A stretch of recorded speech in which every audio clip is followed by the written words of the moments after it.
एक जंगल में बहुत सारे शाकाहारी जानवर आपस में मिलजुल कर हंसी खुशी से रहते थे।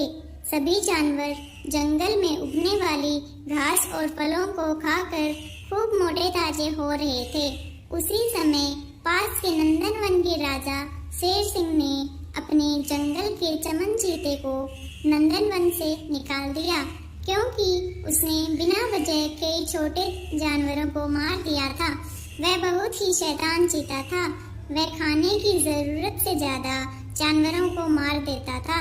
उसकी इन्हीं हरकतों की वजह से उसे नंदनवन से हमेशा के लिए निकाल दिया गया।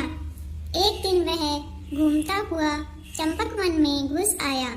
उसने वहाँ के मोटे ताजे जानवर देखे तो वह बहुत खुश हुआ और वहीं रहने की सोची।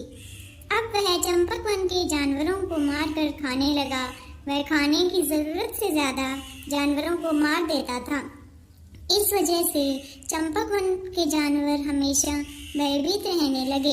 इस शैतान चीते से छुटकारा पाने के लिए एक दिन सभी जानवरों ने चीते से छुपकर सभा बुलाई। इस सभा में सभी ने चीते से छुटकारा पाने के लिए उपाय बताए, पर कोई भी उपाय असरदार नहीं लगा।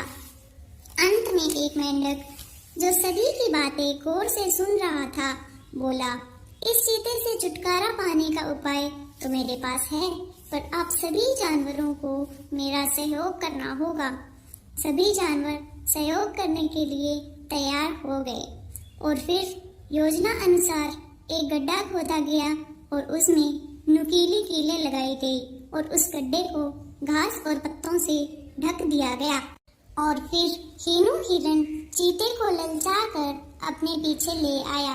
गड्ढे के पास बैठा मेंढक जोर से कहने लगा, अरे ओ चीते, तेरे में हिम्मत है तो तू मुझे पकड़ कर दिखा। इन कमजोर जानवरों को मार कर तू बहादुर बनता है। अगर तू मेरे पास आया तो मैं तेरी हड्डी पसली तोड़ दूंगा।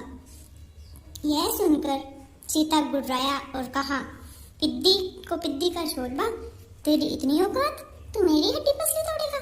ठहर, अभी तुझे मजा सिखाता हूँ। यह कहकर चीते ने मेंढक की तरफ छलांग लगा दी। मेंढक दूसरी तरफ कूद गया और चीता गड्ढे में जा गिरा और नुकीली कीलों पर जा गिरा और गिरकर उसकी मौत हो गई। सारे जानवर यह देखकर खुश होकर जश्न मनाने लगे।